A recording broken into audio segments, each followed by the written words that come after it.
I don't think that the Dutch Reformed Church has helped its members to sort of fully also just not on an official level only, but on a local level, on an embodied level, where this body, when this person encounters a person of color in South Africa today, I'm not sure that we have helped people sufficiently to sort of live with and in humility. My guest is Reverend Rudy Swanepoel, co-signatory of the Not in My Name Declaration, and pastor, Reverend Dominee of the Dutch Reformed Church, the NG Gemeente congregation on die Berg in Northcliff, just on the, I think that's on the northern side of Johannesburg. We just spoke about that famous Northcliff corner.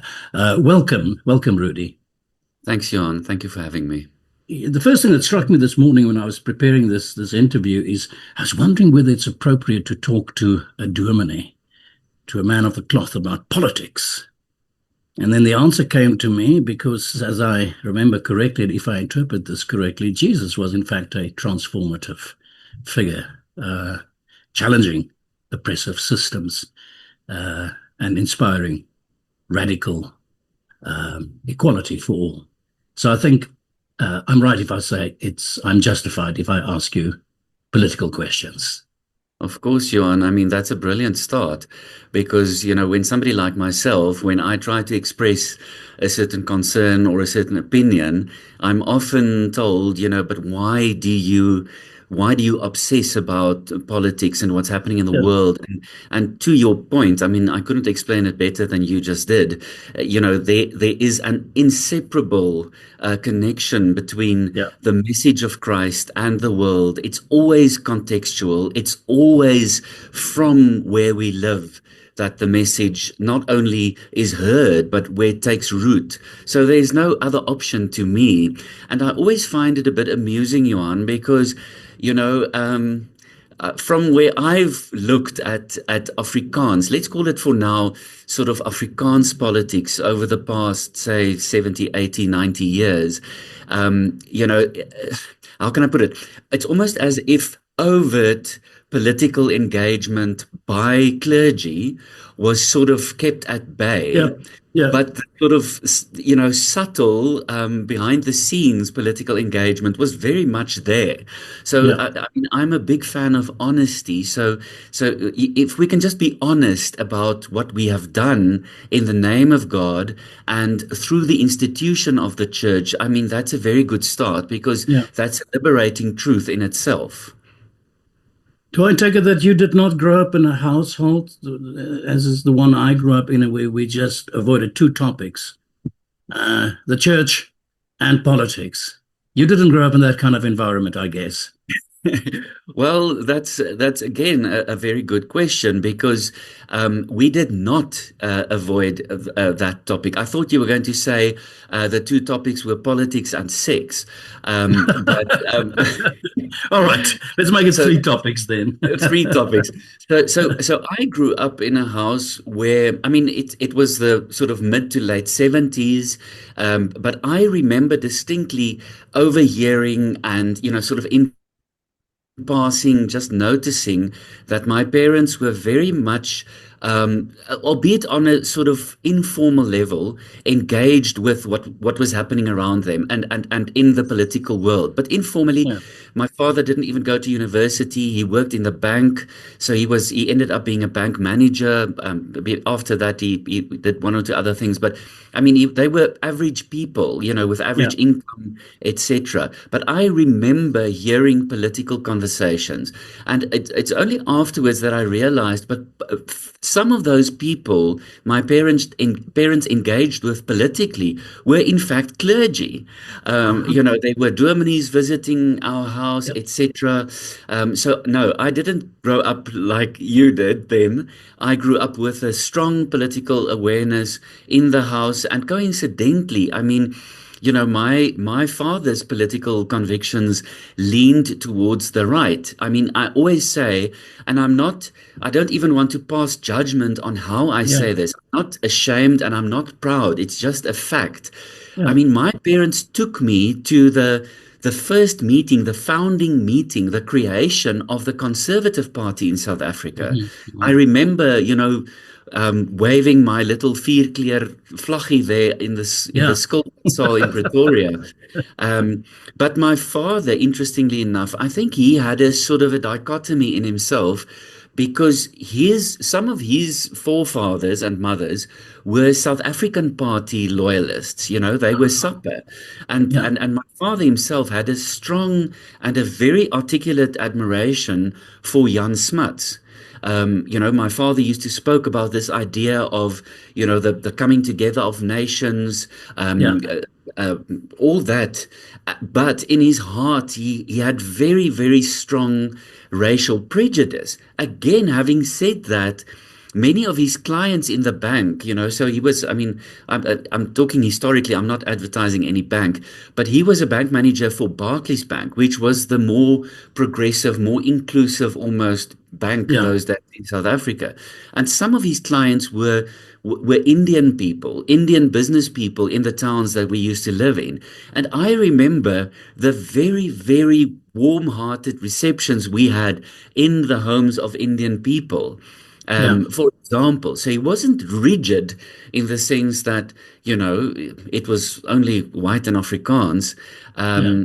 But yeah, he was in many ways conservative Yeah. politically, but that informed a lot of my own thinking in years to come. Do I deduct from that that you grew up more within a city context or closer to the big city, or you don't sound like you grew up in a small town? Johan, no, And I I'm grew not up. saying anything with that, except I'm just No, no, curious I to know, I where you know. grew No, up. I don't hear you saying anything other than that. No, I grew up on the platteland, Uh-huh. small towns. If I mention a few, Please do. Lichtenburg, I'm very curious. Lichtenburg, Uh, Bethal, okay. Potchefstroom, one year in Bloemfontein. But yeah, I matriculated eventually in what was then called Verwoerdburg, now Centurion. I matriculated there and then went to the University of Pretoria and later to the University of Stellenbosch. But I've spent a small amount of time abroad, in the Northern Hemisphere. So, yes, that's more or less where it started to happen. Did you grow up in the heart of Afrikaner land? And I think you know the load that I'm adding to Yes. when I talk about the heart of Afrikaner land. Yes, I would say so. I mean, I would say so. And adding on to that, I mean, the Dutch Reformed Church has to be part of this conversation. Yes. So in my mind, if you ask, did I grow up in the heart of Afrikaner land or Afrikanerdom?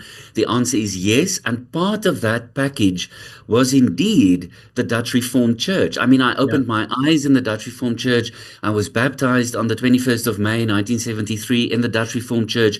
We attended church faithfully, regularly. And I think one of the pivotal events in my life, well, it wasn't really an event, it was definitely a process, was when so I heard in the Dutch Reformed Church, I heard the message that God loves everybody Yeah. and that he welcomes everybody and that he shows no favor to Mhm. one group over Mhm. the other. But then in later years, I mean, I think I was about 15 or 16 when I started doing the sociological math of saying, but how does this work? I mean, why does the country look like the way it does? Why do people behave the way they do? They hear this one message on Sundays, but then, how it plays out is a totally different story. So that was quite problematic to me. But to your question, yes, most definitely. Yeah. I mean, just on a humorous note, my mother's English went as far as yes and no. She used to say that she can say yes and no, which was Yeah. of course Yeah. a lie. Yeah. My father was a bit more exposed to other languages and cultures, but yes, very much in the heart of Afrikanerdom. Yeah, you're just making reference to the message you heard from the church as you grew up, and you sort of measure that against the environment in which you grew up and what you observed there.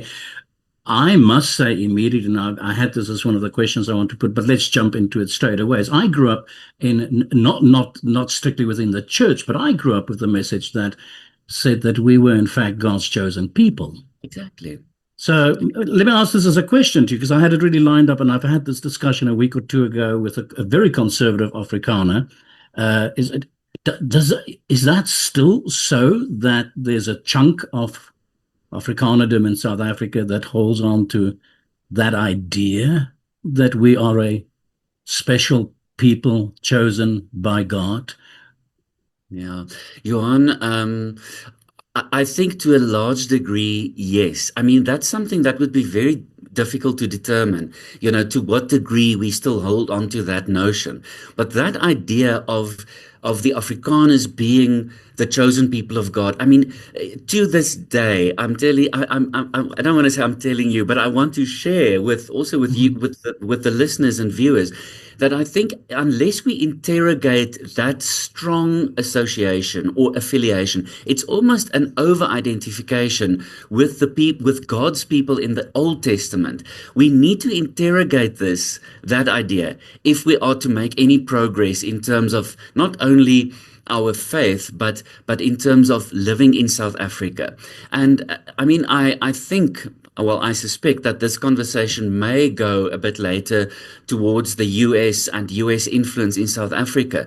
But we must also just be honest about the parallels between South Africa and the US. I mean, we have Dutch colonists coming both to South Africa and going to the US. We have that idea that they are people of faith.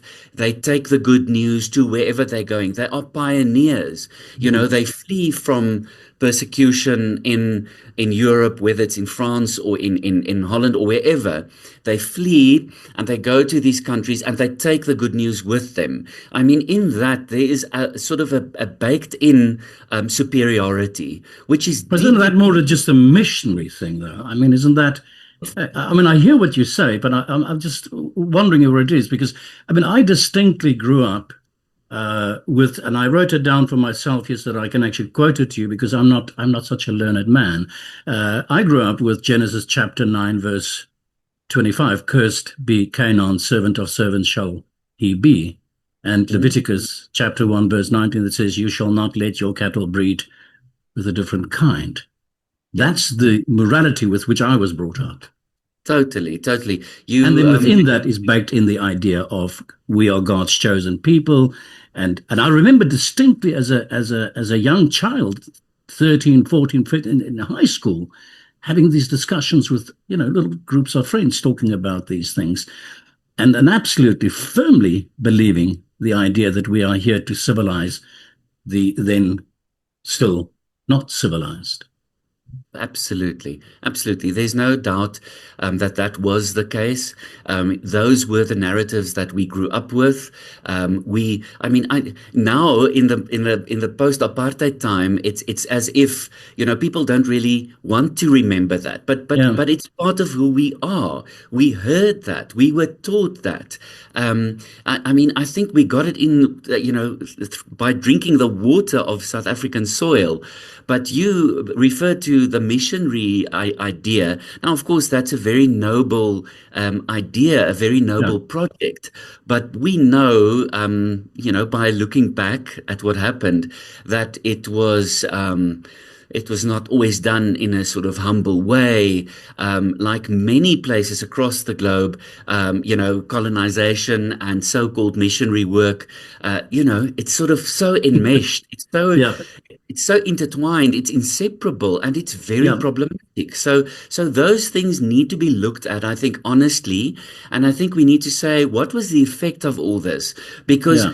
because we need to talk paradox, Johan. We need to talk paradox. On the one hand, there were some good fruits that came Yeah, out of yeah. that. No, I the reason why I'm smiling, Rudy, and why I'm actually having a giggle by myself here is it just flashed in my head the words of Desmond Tutu, who I think somewhere said that they came, they gave us the Bible, closed their eyes, and told us to pray, and when we opened ours, they had the gun in their hand or something to that effect. Exactly. I'm not Exactly. quoting him verbatim now, but something Yeah. like that, which is No, no, no. basically what you're saying. But if I just want to go back one step, Rudy, we'll get to these things, and this is part of the core of this discussion today. I just want for myself to get to know you a little bit. I'd like to know what propelled you to the church, what brought you to the choice as a young man to study theology.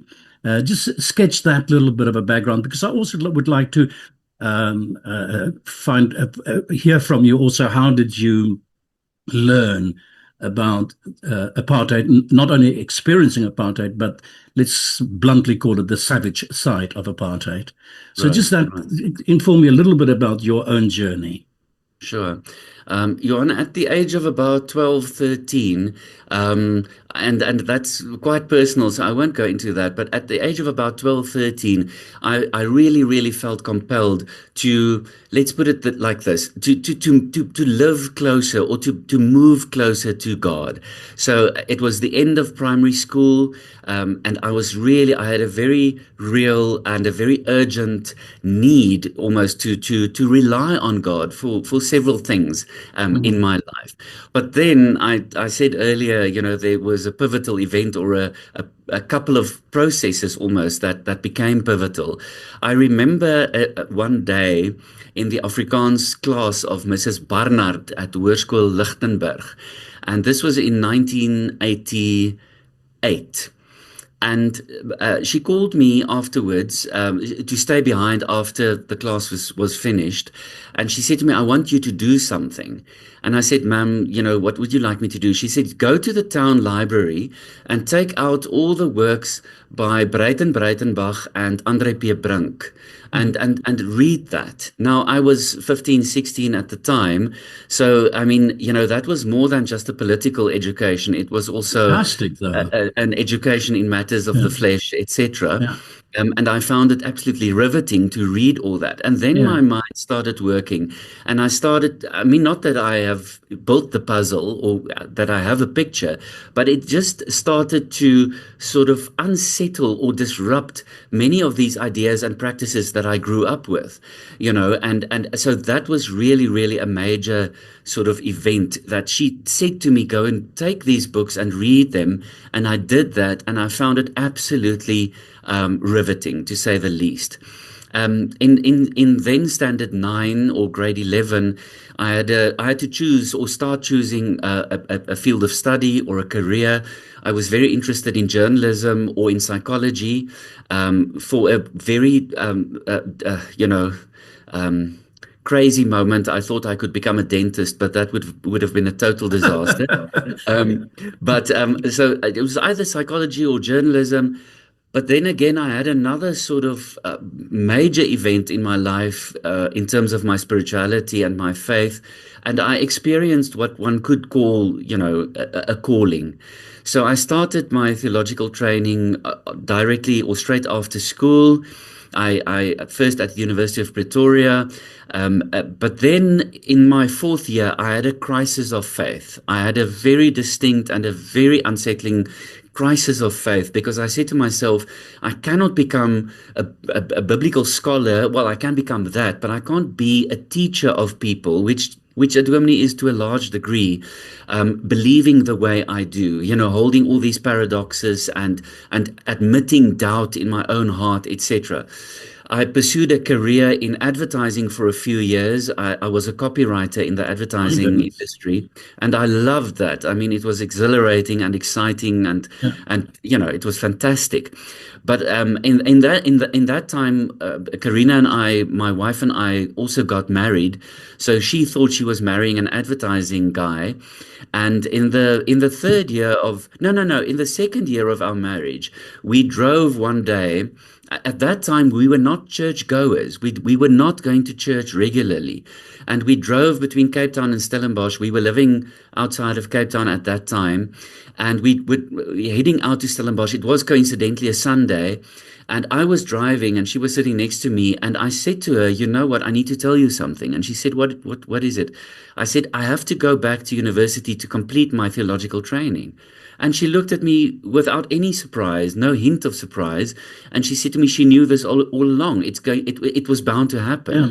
Yeah, yeah, But yeah. then the nudge behind that was the feeling, and please, this must not sound strange or arrogant, but there was a very clear sort of almost a bracketing of that calling, and that was to go and try and help the Dutch Reformed Church to deal with the legacy of apartheid.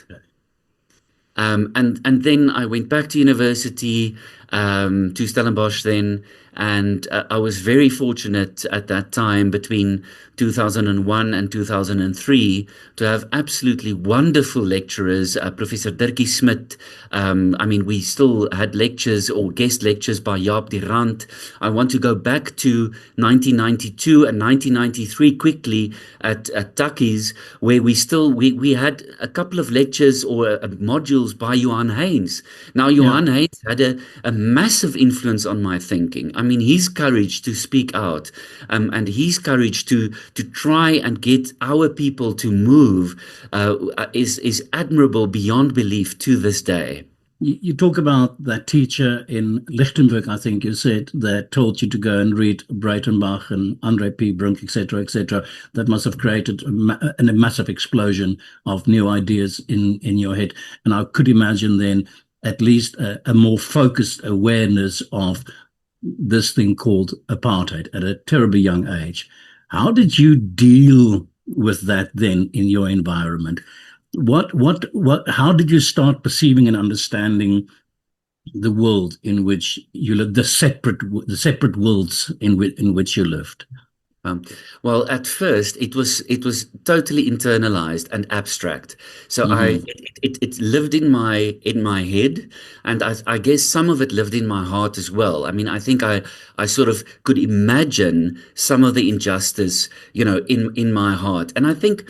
I mean, I'm almost too scared to ask friends or people who knew me at that stage, but what were the things I said, or what were the ideas I sort of entertained, etc.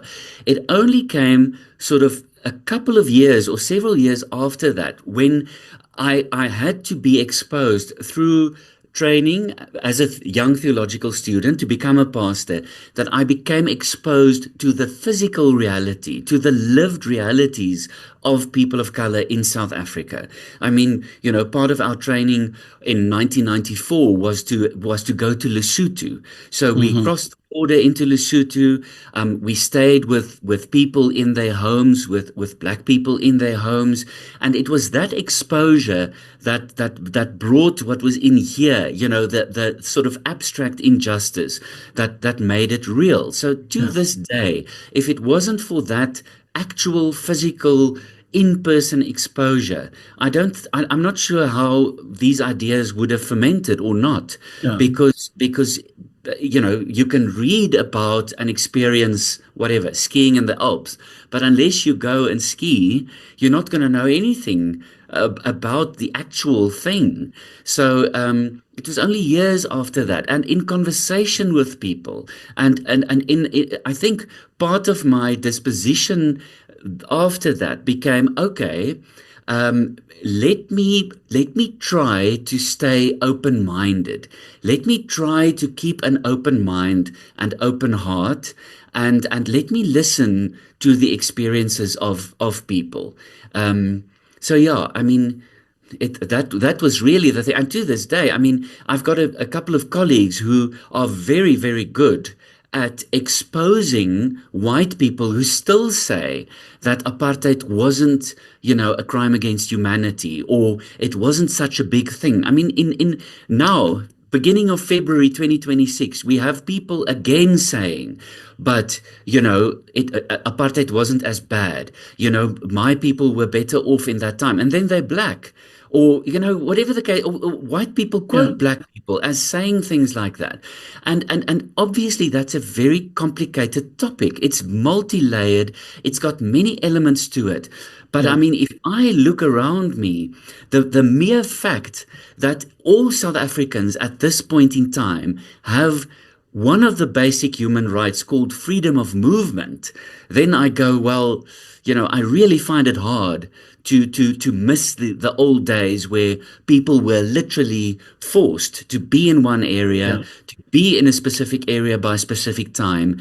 And if white people now in South Africa say, but we are being persecuted and whatever, I go, really? Are you really persecuted? You may be discriminated against in some ways, or you may feel that you are discriminated against. And I will be the last person to dismiss that feeling or to deny you the right to feel the way you do. But it's incomparable. We cannot compare the South Africa of 2026 to the South Africa of 1982 or 1983. We cannot do that. That is unthinkable to do that. Yeah, I'm trying to sort of figure out the timeline here in my own head now. I made somewhere a note of you turned, I think, 21 the year Nelson Mandela became our president. Correct. So, oh, what a Correct. gift. 21 years old, the new South Africa is born. But we also talked about that. You also mentioned that you went into the church, the Dutch Reformed Church, as part of your mission, and I would imagine that mission was born at this time frame in your life when you were exposed to Brayton and Brink and New Thinking, etc., etc. Part of your mission was to help unstitch the apartheid in the DNA of the Dutch Reformed Church. But if I remember correctly, Heinz, who you refer to as well now, only officially, or the church only officially apologized for apartheid, what, in 1997? Sure, Johan. Please don't push me for correcting or that answer. It was sometime around that, but Yeah. that's always a debatable point because some people would say, but the Dutch Reformed Church has never sort of fully owned its complicitness in apartheid, etc.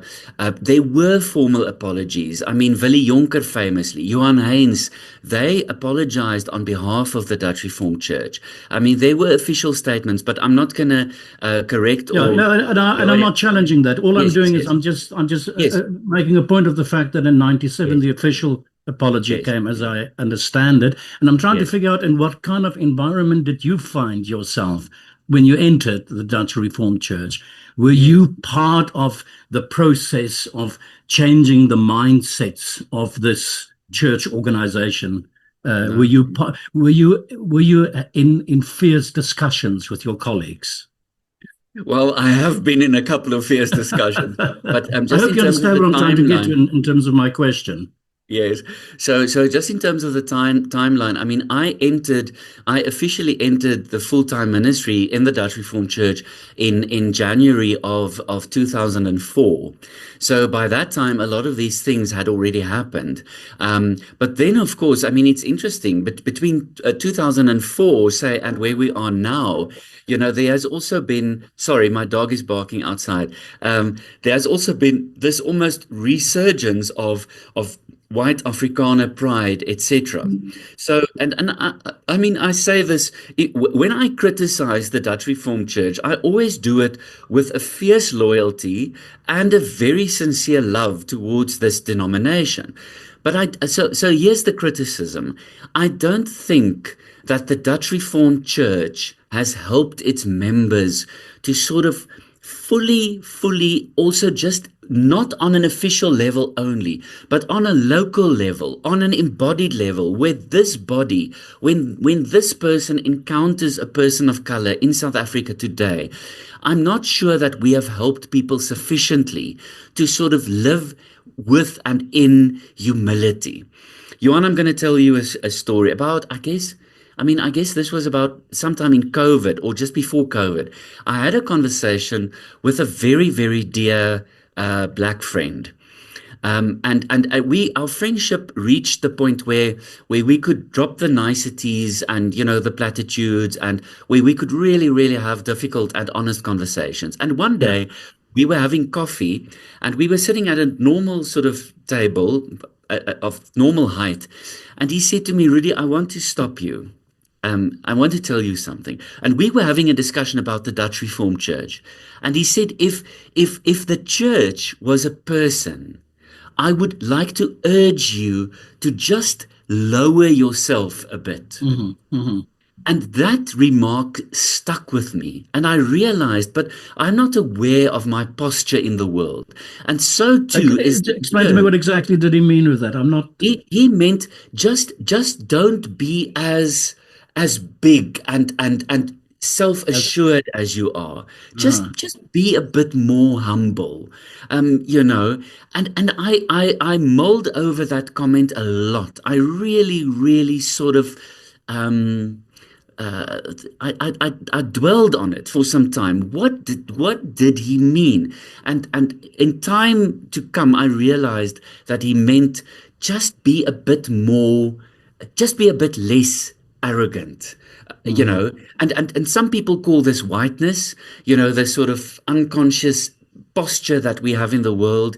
We are entitled to privilege and to opportunities, etc. If we are discriminated against, it's much worse than Mhm. other types of discrimination. And that's why I think it's part of the reason why we are having this conversation, because these things have become so pertinent in the past, I don't know how many years, 1 year, 2 years, 3 years, I don't know.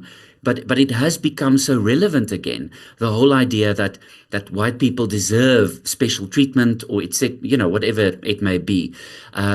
So yeah, I hold on to that remark, and I try to remember that even though I may have good intentions when I engage with a colleague in, say, the Uniting Reformed Church of Southern Africa, there are these power dynamics. The fact that I'm white sort of brings a whole load of baggage with me, that I need to be aware of. And I think a humble posture, again, in an attempt to follow Christ, who was not somebody who demanded Yeah. adoration. I mean, he we know how he lived and how he engaged with people, and that's the aim. Is also for the church to follow Christ in that way. But there's a lot there to discuss. Let me ask you a strange question, Rudy, that just pops in my mind now. Your role in the church and what you do, and you clearly seem to be quite driven and passionate about what you're doing. The way I look at it, first and foremost, I grew up, as I said, and generations so. My grandfather and my father grew up with a church that did not only bless apartheid, but I wrote it down here for me, the words, it stitched it into the Afrikaner DNA, Absolutely. at least from the 20s onwards. Now comes Absolutely. this whole new thing, and God teaches us that what I take out of the Bible is almost God's approval of multiculturalism, a whole different different message. So I guess my question is now, 30 years later, post the collapse of apartheid and the birth of the free democratic South Africa, do you think that your congregation are still in some sort of therapy? And I'm using the word therapy very specific. And Okay, just should to it be clarify. that? Is it that? Just to clarify terms, you mean denomination, not congregation. A Uh, congregation I, is the I, local I denomination. beg your pardon. Yeah. If you ask denomination, I mean, it's funny that you ask the question that way, Johan, because I often think that if Afrikaners could be brought into a therapy room, that would be ideal, because there is unprocessed trauma. We have unprocessed trauma. I mean, I grew up hearing from my father that, the English put us in concentration camps. And I mean, my grandmother on my father's side was born in the middle of the Anglo-Boer War, the Yeah. second, Yeah. that war. And she was born in 1900. And my father, in his stitched into his DNA, was the idea that the English humiliated them, killed them, starved them, were trying to commit a genocide. And I think collectively, there are many people, I can't say all of us, but many of us have not really dealt even with that trauma because that's what we heard growing up. Now come, a new South Africa, and we find it, I mean, the psychology there is absolutely I mean, it's fascinating, but it's also terrifying because we see many of the same kinds of things playing out, for example, and I say this with the greatest respect, but we also see it play out in Israel, for example, where, the victim becomes the perpetrator. Yeah. Jewish people were persecuted. Now they are persecuting a particular group of people very overtly, and in the glaring presence of the world. Not all of them, of course, but there's a government, as we know, who is doing that, or at least a president, a prime minister. Yeah. Okay, so to get back to your question, the Dutch Reformed Church ideally should have undergone a deep therapeutic process of unraveling, Yeah. owing what we did, almost a purge, cleansing of Yeah. the guilt. And I don't think we've done that sufficiently. But of Mhm. course, you can imagine the lack of appetite for that. The resistance to that is huge because people are saying, it's 30 years. How can we still obsess about that? Now, unfortunately, that's one thing that I cannot compromise on. I mean, you cannot expect a century long, multiple centuries long injustice to be undone in Yeah. 3 decades. That's simply not possible. It's physically, Yeah. metaphysically, it's impossible. Yeah. So yes, I think we should be in therapy, and those of us who have been in therapy know that it can be a very healing and liberating process. But Yeah. how do you get an institution? Because we are an institution. How do you get an institution to engage in a process like that if you don't get the individuals who make up the institution to engage in facing those injustices and living with them? I mean, you would know better than I, Johan, that in Europe, for example, I mean, when was this? In 20, a couple of years ago, I was in Berlin, and it's so striking to walk there in Berlin and to witness the multiple monuments and memorials Yeah. that are built there to remind the German people to not do again what they did during the years 33 to 45 of the 20th century. And I see no monuments in South Africa built by Afrikaners saying, Yeah. this is what we did. Let us please remember to never do that again. And that Yeah. makes me wonder if we understand the extent of our crime. And I don't think we understand the extent of our crime. We don't. I don't think we Yeah, do. yeah, yeah. You said a lot there now, Rudy. With reference to the Germans, I took note of the fact the other day that the German government had just, in their budget, published their budget for 2026, and it's something like, I can't remember. We talk about billions of dollars being given to the Jewish people as what they call Wiedergutmachung, making good on the Holocaust, and we're talking about what 80 years post World War II there. But you part of the schism is that you just made a reference now to the Afrikaners' history and the concentration camps, and what I take out of that is that that's so much part of who we are, our identity.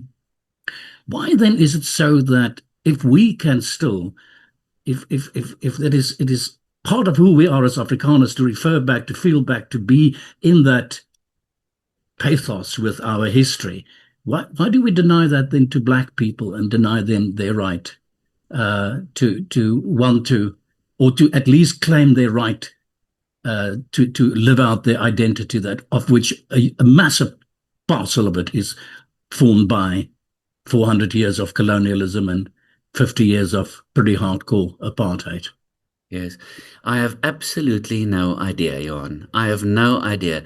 I mean, I often think that part of this can be on, it can be written on the account of the church, where, I mean, I often think that much of the so-called gospel that was preached was very focused on the Old Testament. That strong, as I said earlier, this over-identification with Israel and sort of almost glib references to Jesus, and I don't know if you grew up like this, but Jesus in the church that I grew up in was Lieve Jesus. He was sort of sanitized, he was Yeah, sort of tamed, he was very innocent, he was yeah, he was not very impactful or powerful, and he was yeah. not the head of the church of Acts, for example. So the He book of wasn't the Acts revolutionary, in fact, which is what you're in saying.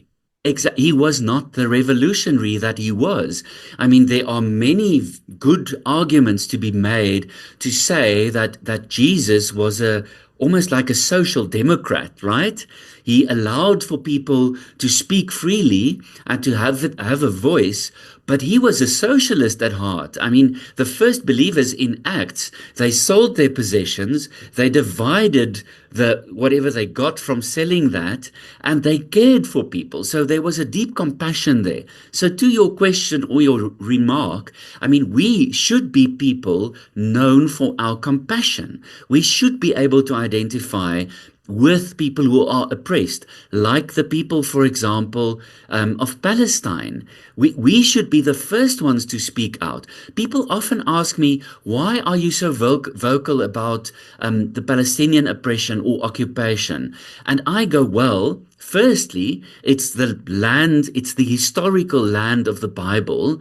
It's the place where Jesus was born. So if I seem to care more about what is happening in Palestine than in South Sudan, yes, I'm prejudiced. I'm prejudiced because that's part of my origin story. I wouldn't be a minister if it wasn't for that revolutionary story of Jesus and the first followers of Christ, creating multicultural communities, because that's exactly what they were. And weirdly, we didn't grow up reading about the different language groups. We Yeah, didn't read Paul, who said it doesn't matter whether one is male or female, or circumcised or uncircumcised, or Jew or Greek or slave or free. yeah, We skip those parts, to just get back to the being the chosen. But I mean, to this day, that is the source of my passion. It's the source of my hope. yeah, That's why yeah. I'm not I'm, giving I'm up just on. wondering if you yourself really Swanepoel understand how massive this challenge is that you're facing here. Because I refer back to the Dutch Reformed Church didn't just bless apartheid. That was the one age we come from. It was stitched into our DNA. And yet, then we go further and we say, in the Bible book, Revelation 7, verses 9 to 10, I wrote down here for me, we talk about the great multitude that no one could count from every nation, all tribes and peoples and languages standing before the throne, which would suggest to me that God seems to favor multiculturalism. Now, how do you navigate that to not the non-intellectual, to the ordinary person in the street? Well, I mean, that's a very difficult one, but I think it starts with, if I dare say, a responsible interpretation of Scripture. And I'm not claiming to be more responsible than the next person. I can only admit that I have a certain lens through which I look, and that lens to me, I try to keep in mind that I'm looking at the whole of Scripture through the lens of Christ. So if I could put Christ in spectacles, that he would tint everything I look at. If I could put, sort of blue tinted lenses in these frames, I would go, well, it colors everything I see. And that's how I try and approach. So to try and have that message land among ordinary people. I mean, we try Sunday after Sunday to preach the scriptures and do it faithfully. We try to perform certain outreaches and to deconstruct or interrogate the power dynamics. I mean, and this applies not only between white and black, it also obviously applies to rich and poor. I mean, if I am part of a food ministry or a food assistance project, and I look at the receiver, the recipient of this meal, as somebody who has no agency, somebody who has no power, no influence, whatever, then I'm gravely, gravely mistaken. I'm deluded. I mean, I'm not anywhere near the gospel of Christ. But if I hand over this little piece of help, knowing that in so many other areas of my life, I Yeah, need help and I lack insight and I lack knowledge. I try, Johan, on a very, I mean, this is as basic as it comes and as not life changing as it comes. It doesn't change anything. But if I drive out here, as you said earlier, at Northcliff Corner, and I encounter a homeless person, I stop there and I go, this person knows something that I don't. If you put me on for one night out on the street, I don't know if I would be able to survive. But there is this person who is yeah, surviving.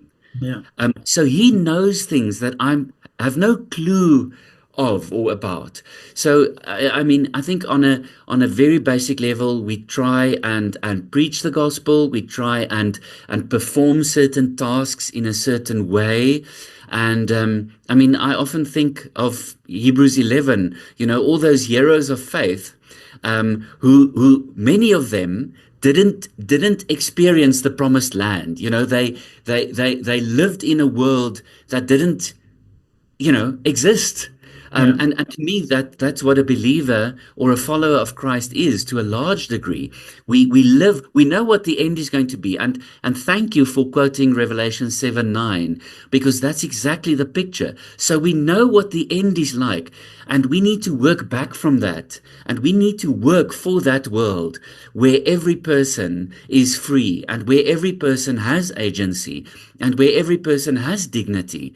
So we know how the story ends. Now we need to write it. And to your first remark, that is the reason why a lot of what I say and do looks like political engagement. It is Yeah. as simple and as complicated as that. Engagement is a way too soft a word to use. I would simply say activism. It's what it seems to me like from the outside here.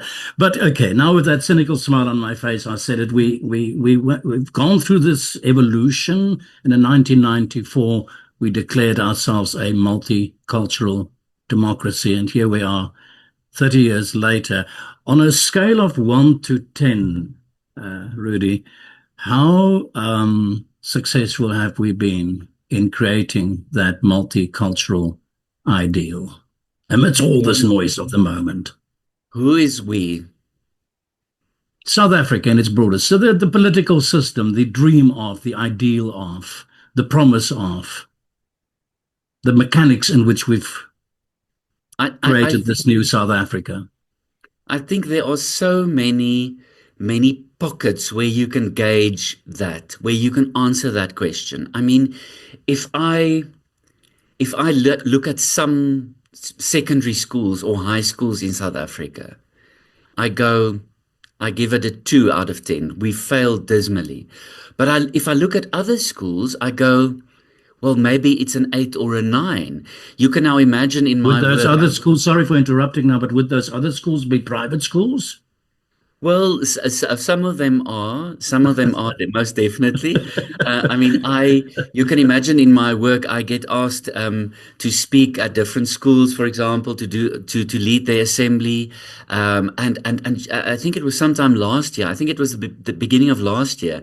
I was at a school here in Sandton, and I could not believe my eyes to see the degree of integration between, I mean, I think numerically or, optically, the learners represented the actual demographics of South Africa. Yeah. But if you go to other schools, the exact opposite is true. I mean, I know many people, and sadly, often, and this is again loyal criticism to my denomination, but I often see how people who have left the church because the church has not been progressive enough, how they live a totally free and integrated life in terms of race and relations. Yeah, so very difficult to answer your question. I think depending on where you go, which pocket you're looking at, it can be if you look, for example, I mean, I think internationally, some people at least watch the YouTube videos, for example, of South African choirs. Now, if you look Mm. at the choir, for example, of the University of Johannesburg, I mean, in a choir of 70 or 75 students, there would be three or four white faces, perhaps. And that Yeah. says something to me. If you look at the University of Stellenbosch, I think it's more 50-50, 50% people of color and maybe 50 white. I'm not sure, but that's at least what it looks like. So I think maybe I'm too critical, maybe I'm too harsh, maybe we've made more progress than I think. But sadly, in the public arena and in much of the Afrikaans media, the discourse is very much, we are under attack. Our culture is not given the space to express itself.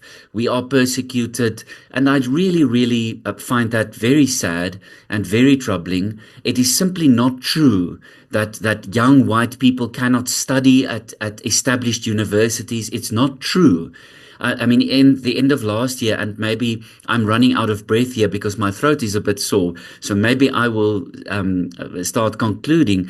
But I found it so ironic at the end of last year.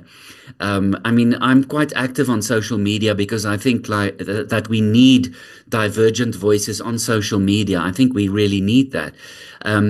But there was a comment made by a fairly prominent Afrikaner, and it was something to the effect of, if white matriculants don't get 94% in matric, they cannot go to established universities. Yeah. And I Yeah. think I was switching between apps or something, and my one daughter, who is studying at one of these established universities, she sent me a video of their year-end function at the res that she's in at the courses, Yeah. and she took a sort of a panoramic video, and Johan, I saw countless white faces there.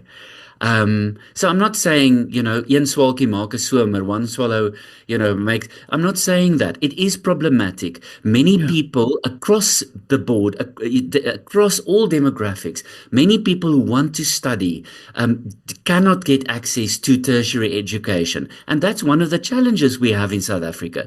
Not enough people can get training. It's another discussion whether it should be at a university or at another institution. Yeah. Maybe it should be more, practical, whatever. That's another discussion. But it's not a problem that only affects white people in this country. Yeah. Yeah. I want to go back to Bible book, Revelation 7, verses 9 to 10, where it's written, a great multitude that no one could count, from every nation, all tribes and peoples and languages standing before the throne. That was also, I think, and I imagine, what 94 was all about. And then I ask you the question, if you can take a helicopter view and tell me what sort of, on a scale of 1 to 10, would you give the Rainbow Nation today? The reason why I ask you that is because I want to actually, it's very hardcore of me, confront you with the Afrobarometer's just released 2026 data that shows national pride in being a South African first.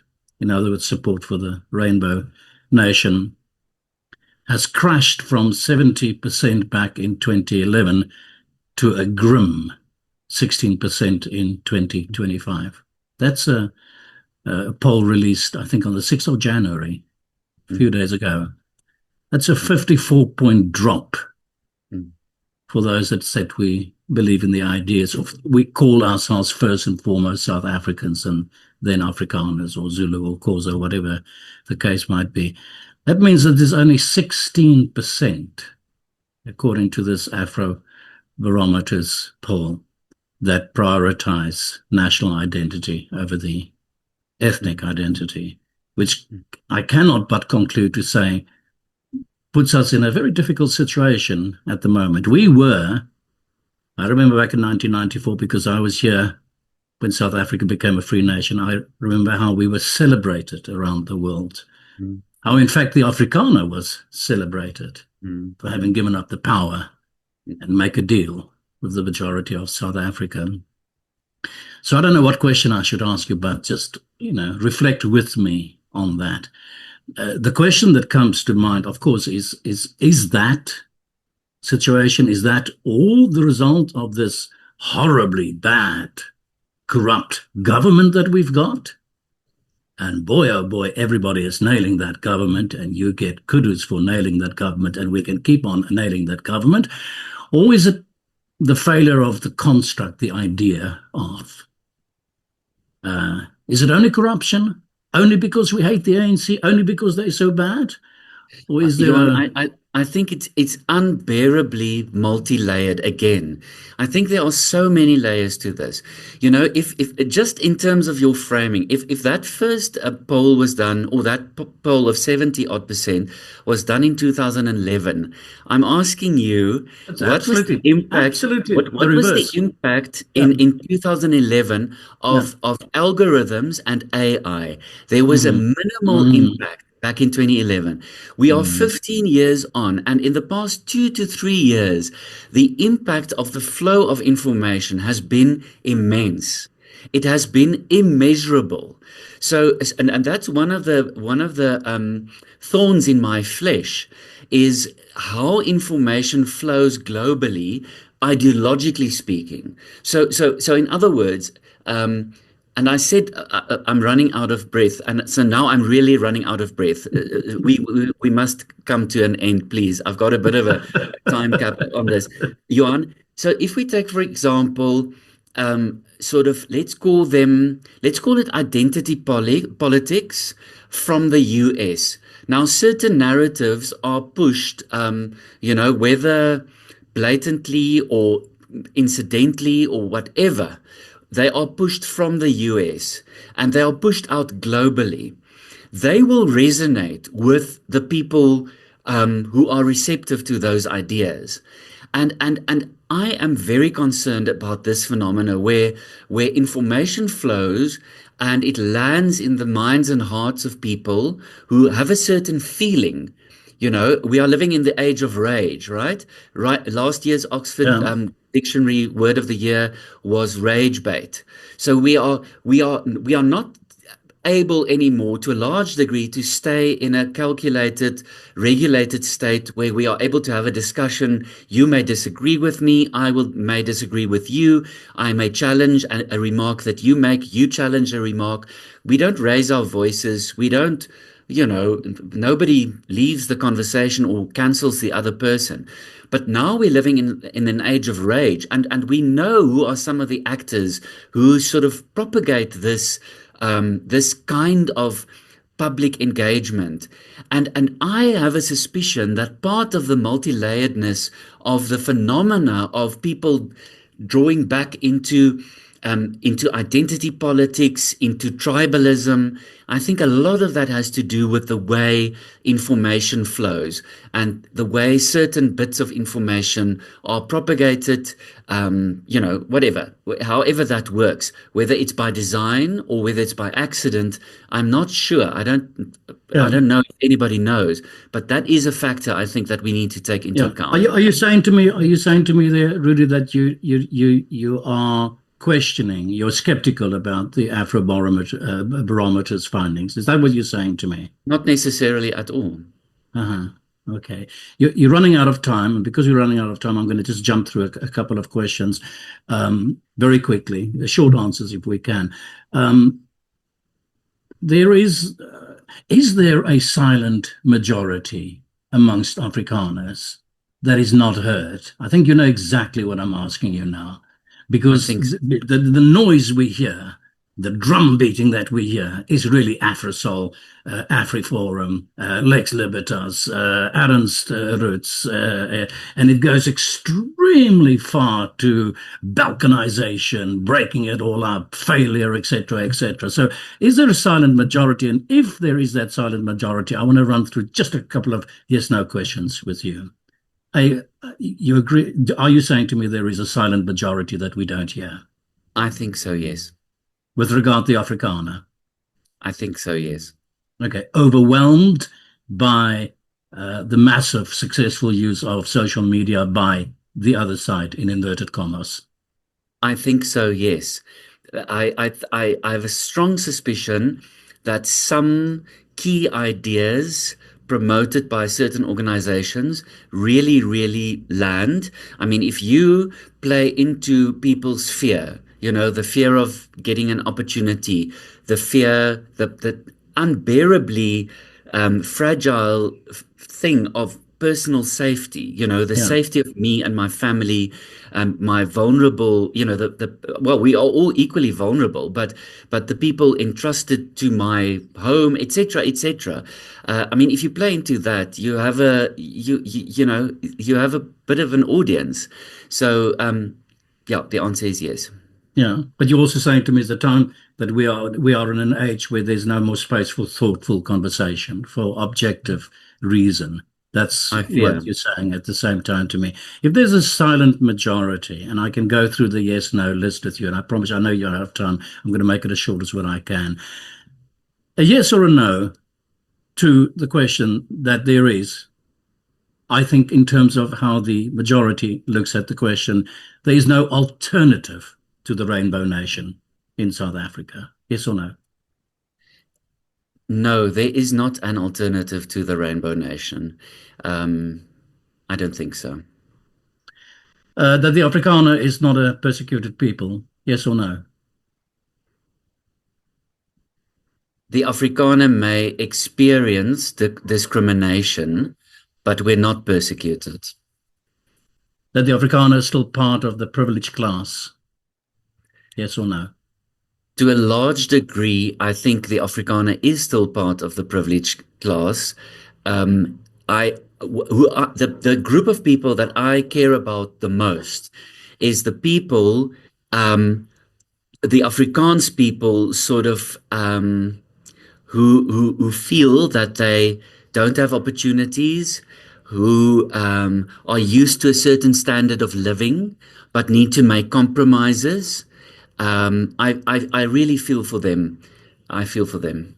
Yeah, really, that nation building is a moral obligation. Yes or no? Moral From the na standpoint, I talk about from the standpoint of the church and your involvement specifically in your role in the church. Nation building is indeed a moral obligation. And is black economic empowerment a moral imperative? And I'm not talking about the corruption. Strip it of all the corruption. Strip it off bad ways of actually executing it. Just the morality, the idea behind it. Is it a moral imperative? Yes or no? Yes, it is. If it's done responsibly, as you've already now explained, and if it focuses, I think, on certain key areas, to me, first would be education. Secondly, well, maybe the other way around, but that's debatable. Service delivery, and I'm not talking about suburban. I'm not talking about traditionally white suburbs, complaining about potholes. I'm talking about Yeah. townships having access to water, having access to decent sewage. That's what I'm talking about. Yes, I think it is a moral obligation. Bella law is implemented. I think by mid 30s or something like that. It's the clever people will tell us that will be the phasing out of the last only Afrikaans school. I'm phrasing it very badly now. But is Bella law a practical solution to a demographic reality? I cannot answer the question with integrity, but because I haven't looked at the details of the Bella law, but the Bella law, as it is played as almost like a political chess piece by some people, is what would be the English for Gogga maak vir Baba bang. It's like a, it's like a, um, it's like a tool to instill It's a fear. tool to, yeah, exactly what you just said now. Yeah, Yes. yeah, yeah, So I haven't looked at the details, so I can't give an answer to that question with yeah, integrity. So sorry. yeah. That some form of land reform, restitution, in principle, is unavoidable. We can't avoid that. That it is, and in fact, that is desired. Yes or no? If you phrase it some form, the my answer is yes. Again, not done in the politicized way that is, that often lands in the mainstream media, etc. But in the ideal world, as a form of correcting economic injustice and acknowledging that these lands and this land that we live on now did not belong to white people or European people historically, yes, it has to be done to a certain degree. I promise you, I know you're out of time. My last yes or no question, that organizations like AfriForum Solidarity stand in the way of nation building.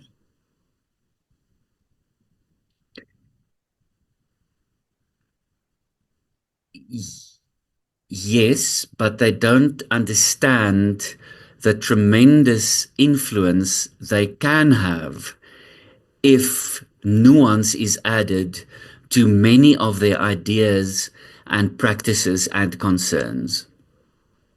We'll make this a yes or no as well, because I know you are under time pressure. Will you come back for another discussion, Rudy Swanepoel? Maybe. All right, we're going to leave it that, and I'm going to say thank you very, very much for your time. It's been a great, great honor to meet you, Rudy Swanepoel. Thanks so much, and I hope you do come back for another little round of discussion. Thank you, Johan. Thanks so much.